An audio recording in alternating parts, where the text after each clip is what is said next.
researcher John Weldon then offers this question.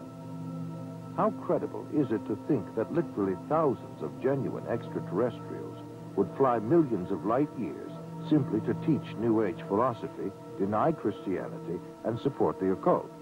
And why would the entities actually possess and inhabit people just like demons do if they were really advanced extraterrestrials? Dr. Pierre Guérin, an eminent scientist associated with the French National Council for Scientific Research, concludes that UFO behavior is more akin to magic than to physics as we know it, and that modern UFOnauts and the demons of past days are probably identical. The word demon in Greek comes from the root meaning knowledge or intelligence, implying that demons have access to knowledge and information denied to ordinary mortals. After what happened to me, the community experiences, I decided that that might be a good idea to accept the idea of the devil just in case that's what I saw. If you look closely at the life of the world, you see the workings of evil in the world. There seems to be a sort of machinery behind it that is far beyond just the accident of human life. You can literally hypnotize a person, tell them that there's a cat in their lap, they will see it, they will hear it, purr, they will pet it and feel it. It's not physically there. You tell the cat to scratch them, you know, and bring them out of it. There are scratch marks on their cheek. A non-physical object, under the right conditions, can leave physical evidence. I think it's demonic. It's a spiritual power of some kind for which there is no physical explanation. You can't explain it with the laws of chemistry and physics as we know it.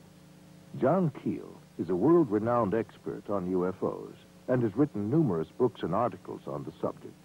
A self-described agnostic, he made this statement. Thousands of books have been written on the subject of demonology, which is the ancient and scholarly study of monsters and demons. The manifestations and occurrences described in this literature are identical to the UFO phenomenon.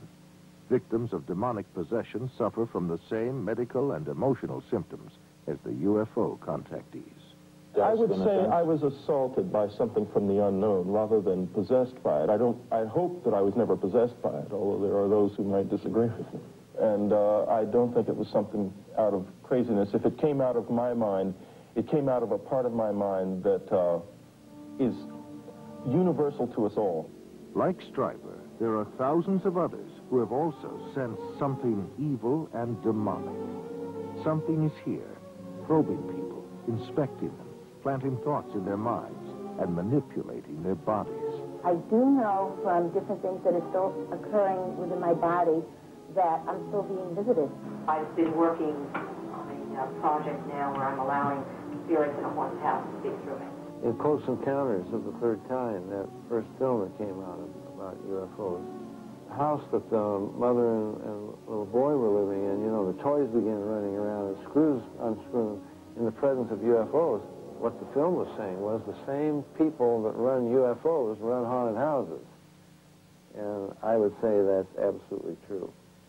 In 1969, the United States Printing Office issued a 400-page publication entitled UFOs and Related Subjects, an annotated bibliography.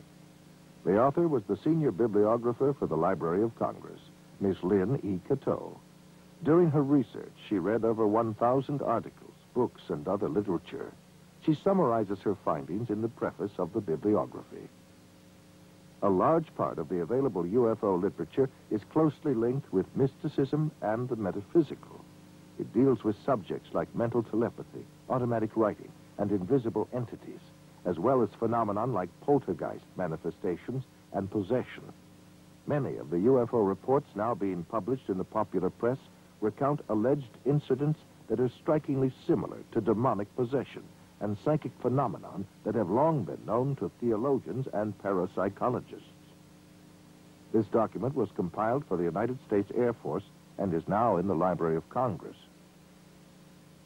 Dr. Jacques Vallée has addressed the United Nations on UFOs and was the model for Lacombe in Steven Spielberg's Close Encounters of the Third Kind. He is the author of 8 books on UFOs and has been widely recognized as the premier investigating scientist in the realm of UFO research. In his book, Messengers of Deception, Vallée says, an impressive parallel can be made between UFO occupants and the popular conception of demons. And in his book, Confrontations, he writes, the medical examinations to which abductees are said to be subjected, often accompanied by sadistic sexual manipulation, is reminiscent of the medieval tales of encounters with demons.